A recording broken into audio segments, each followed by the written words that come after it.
이 새벽 우리에게 주신 하나님 말씀은 마가복음 13장 28절에서 37절까지의 말씀입니다. 마가복음 13장 28절에서 37절까지의 말씀입니다. 우리 하나님의 말씀을 다 함께 받들어 읽겠습니다. 무화과 나무의 비유를 배우라. 그 가지가 연하여지고 잎사귀를 내면 여름이 가까운 줄 아나니 이와 같이 너희가 이런 일이 일어나는 것을 보거든 인자가 가까이 곧 문 앞에 이른 줄 알라. 내가 진실로 너희에게 말하노니 이 세대가 지나가기 전에 이 일이 다 일어나리라. 천지는 없어지겠으나 내 말은 없어지지 아니하리라. 그러나 그 날과 그때는 아무도 모르나니 하늘에 있는 천사들도 아들도 모르고 아버지만 아시느니라. 주의하라, 깨어 있으라. 그때가 언제인지 알지 못함이라. 가령 사람이 집을 떠나 타국으로 갈 때에 그 종들에게 권한을 주어 각각 사물을 맡기며 문지기에게 깨어 있으라 명함과 같으니 그러므로 깨어 있으라. 집주인이 언제 올는지 혹 저물 때일는지 밤중일는지 닭 울 때일는지 새벽일는지 너희가 알지 못함이라. 그가 호련히 와서 너희가 자는 것을 보지 않도록 하라.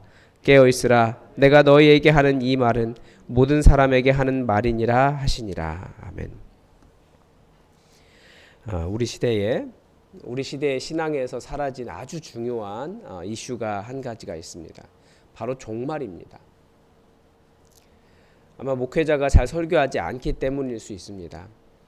그런데 초대교회 시절부터 이 종말에 대한 신앙은 우리 신앙의 아주 중요한 줄기였습니다. 절대 잊을 수 없는 거죠. 아마 종말을 말하지 못하는 이유는, 잘 말하지 않는 이유는 마치 이단이나 가르치는 내용인 것처럼 인식되기도 하고, 더 근본적으로 사실 우리가 종말을 기다리고 있나 그런 의심이 들기 때문입니다. 종말을 기다린 이유가 무엇이겠습니까? 지금의 삶에 아무런 희망이 없기 때문에 그렇습니다. 그러나 우리 시대에 종말을 잘 이야기하지 않는 이유는 지금의 삶에 너무나 좋은 것이 많이 있기 때문입니다. 여기에 지금 좋은 것이 많아요. 이 세상에 누리고 있는 많은 것들을 버려두고 가기 싫고, 지금 내가 하고 있는 일 내려두고 가기 싫고, 그래서 종말이란 인생을 다 살고 미련이 없는 사람들에게나 필요한 것처럼 그렇게 생각하는 것 같습니다. 그러나 예수님은 이 마지막 날 그 신앙을 기다리며 우리가 살기를 바라셨습니다. 우리는 어떻게 이 종말의 신앙을 가질 수 있겠습니까? 먼저 종말은 이 종말의 때, 이 마지막 때를 분별할 수 있는 영적 감각을 키울 필요가 있다는 겁니다. 예수님은 이것을 무화과 나무에 비유하셨습니다. 그 가지가 연하여지고 잎사귀를 내면 여름이 가까운 줄 다 안다라는 겁니다. 저는 왜 이 무화과 나무를 비유하셨을까라는 생각이 듭니다. 그 여름이 가까이 올 때에 그 나뭇잎들의 색깔을 여러분들은 다 아실 거예요. 다 나무와 자연과 가까이 지내시기 때문에. 저는 그 길거리에 이름 없는 가로수들, 이름 잘 모르는, 제가 모르는 거죠. 이름 모르는 가로수들, 벚나무들, 그 여름 가까울 때 잎을 볼 때마다 정말 너무 예쁘다라는 생각을 합니다. 색깔이 달라요. 그 녹색의 색깔이 다릅니다. 지금은 죽은 것처럼 앙상하게 마른 저 나무들이 날이 조금만 따뜻해지면 그렇게 싹을 틔우고, 그 어느 때보다도 정말 반짝반짝하는 녹색, 그 찬란한 녹색이 있어요. 예쁜 초록색. 그걸 볼 때마다 계절이 바뀌었구나, 이제 여름이 오는구나, 그런 생각합니다. 그래서 예수님께서 아마 이 마지막 때를 이야기하시는 것을 무화과 나무의 그 연한 줄기, 그 좋은 이파리, 이것을 이야기하신 거 보면 종말을 아주 심각한 나쁜 절대 기대하면 안 되는, 일어나면 안 되는 그런 식으로 말씀하신 것이 아니라는 생각이 들었습니다. 오히려 정말 어떻게 보면 가장 아름다운 녹색을 가지고 있어서 이제 열매를 맺을 시기를 기다리는, 희망에 차 있는 그런 시기가 마지막 날이라는 거예요.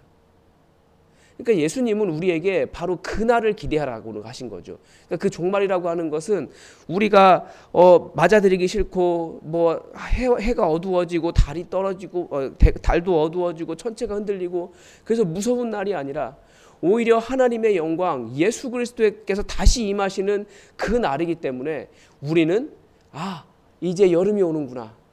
이제 하나님께서 임하시는구나. 예수님 임하시는구나. 라고 하는 계절이 바뀌는, 영적인 계절이 바뀌는 기쁨과 환희와 기대하는 시간이 바로 종말의 시간이라고 예수님은 바꿔서 이야기하고 계시는 겁니다. 우리는 바로 그렇게 때를 기다릴 줄 알고 분별할 줄 아는 감각이 있어야 한다는 거죠. 그런데 그 종말의 때는 성부 하나님 이외에 예수님도 천사도 모르지만 우리는 마지막 때가 가까이 오고 있구나라는 것을 알 수 있습니다. 그게 무엇입니까? 너희가 이런 일이 일어나는 것을 보거든 인자가 가까이 곧 문 앞에 이른 줄 알라라고 하셨습니다. 그러니까 때는 정확하게 모르지만 징조는 알 수 있다라는 거죠.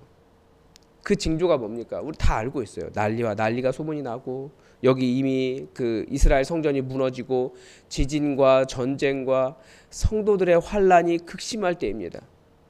근데 이렇게 보면 우리의 모든 시간, 그러니까 예수님이 지금 언제든지 오셔도 이상하지 않은 때를 우리는 보내고 있다라는 겁니다.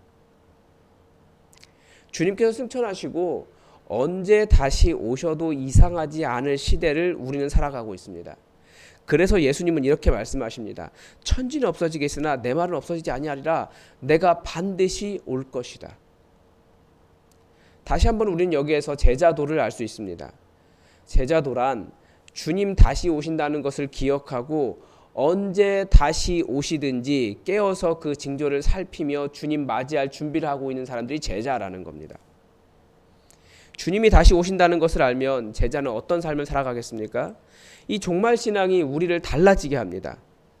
우리에게 이 세상이 소망이 아니라 저 하나님 나라가 예수님 다시 오는 것이 진짜 소망이라는 것을 소망이 바뀌는 일이 일어납니다. 우리는 무엇을 소망으로 붙잡습니까? 이 땅에서 뭐 잘 살고 이 땅에서 무엇인가 기쁨을 얻고 누리고 이런 것들, 맛있는 거 먹고 이런 것들을 소망이라고 생각하지만 주님 다시 오시는 그날이 우리에게 소망이 됩니다. 이 땅에서 누리는 좋은 것들이 천국에 주님 오셔서 우리에게 주실 그 하나님 나라에 비하면 아무것도 아니기 때문에 진짜 천국을 바라는 신앙이 이 종말 신앙입니다. 또 주님이 우리의 소망이시기 때문에 지금 우리가 해야 할 사명이 무엇인지도 알 수 있습니다.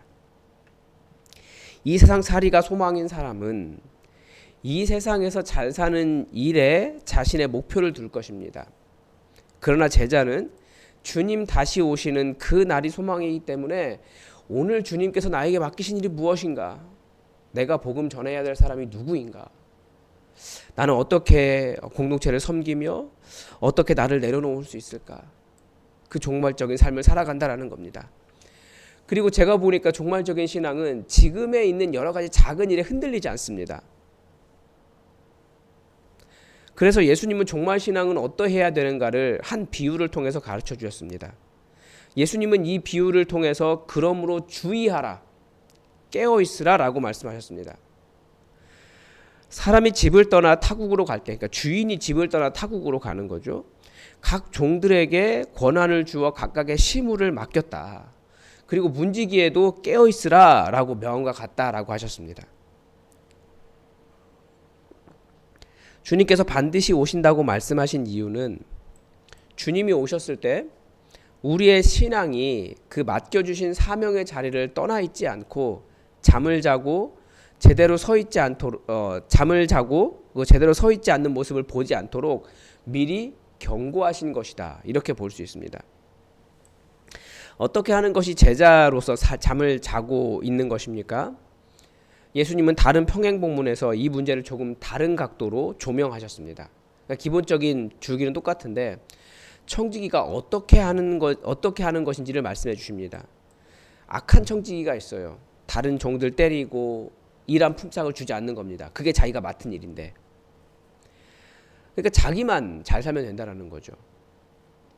이렇게 말하면 다른 말로 이렇게 좀 바꾸면 이 악한 청지기는 사실 자신의 삶은 부유했을 겁니다. 그러니까 제자의 삶은 제자란 지극히 평범한 삶에서 성공하기 위해 사명을 등한시하는 삶이다 이렇게 말할 수 있습니다. 뭐 예수님의 비유에는 뭐 안 주고 때리고 이렇게 말씀하셨지만 자기는 나름대로 잘 사는 거예요. 그 사람이 인생에서 성실하지 않았다고 말할 수는 없을 겁니다. 자기는 잘 살았으니까. 성취가 없다고도 말할 수 없어요. 그런데 말씀을 살아내는 삶이 없었다라는 겁니다. 주님께서 맡기신 것으로 다른 사람을 부유하게 하지도 않았습니다. 내게 주어진 모든 것은 다른 사람과 나누라고 주님께서 복 주신 겁니다. 그래서 무엇인가 내게 생겼을 때 이것을 어떻게 다른 사람과 나누지? 이걸 생각하는 것이 제자라는 거죠. 나만 부유하고 나만 잘 살게 되면 그런 바로 자기 중심적인 삶이 깨어지지 않은 삶도 바로 깨어있는 삶이 아니라는 겁니다. 왜냐하면 예수님이 계속해서 공동체에 대한 이야기를 하고 계세요. 그러나 제자는 먼저 복음의 부요함을 나누는 사람입니다. 내가 받은 은혜가 있으면 그 은혜를 나누는 사람이에요. 따라서 예수님께서 복음을 전하러 오셨듯이 우리 안에도 항상 내가 어떻게 전할까? 누구에게 복음을 전할까? 내 옆에 어떤 사람이 예수님의 복음이 필요한가? 어떻게 저 사람도 예수님의 복음 안에서 이 복음의 부요함을 누리고 하나님을 만날 수 있을까? 그 사람에게 천국이 이루어질 수 있을까?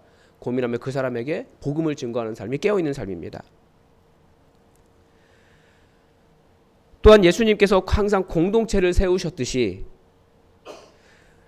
다시 말씀드리지만 그 좋은 성전을 그 가장 동양에서 위대했다라고 하는 건물을 무너뜨리시면서까지 돌 위에 돌 하나도 남기지 않으시고 무너뜨리시면서까지 교회라고 하는 공동체를 세우셨듯이 교회 공동체를 세우는 일, 진짜 교회를 만드는 일에 우리는 깨어 있어야 됩니다. 또한 이렇게 깨어 있으려면 말씀을 정말 깊이 묵상하고 하나님을 만나는 삶도 필요하고 무엇보다도 기도하는 삶이 깨어 있어야 됩니다. 그래서 사도들은 교회의 여러 가지 일들을 집사들을 세워서 맡기고 말씀과 기도에 전념했다라고 말하고 있습니다.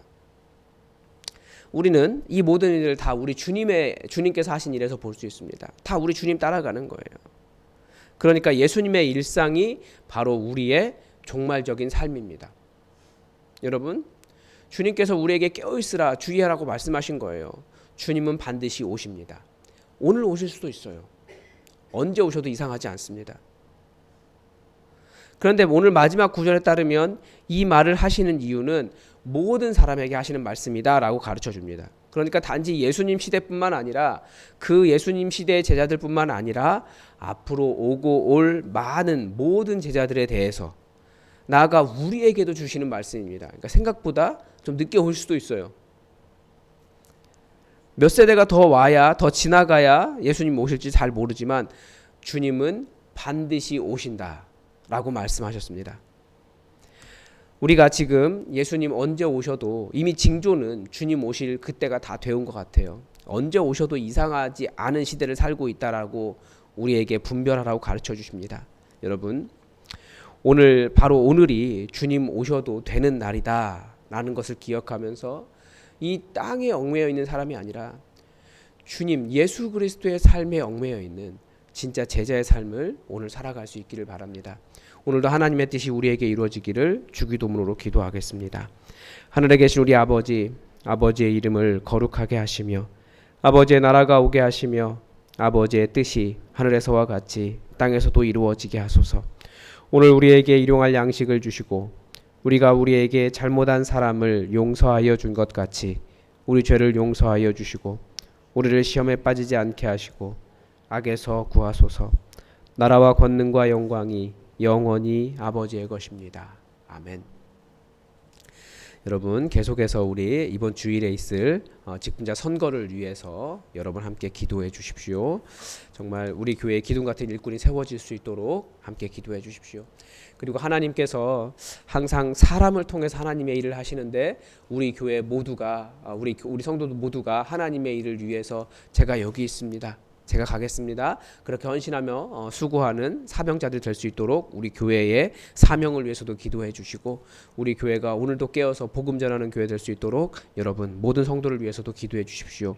환우들을 위해서 기도해 주시고 또 각 기관 부서와 모든 성도들을 위해서 여러분 기도를 부탁을 드립니다. 우리 다 함께 기도하겠습니다.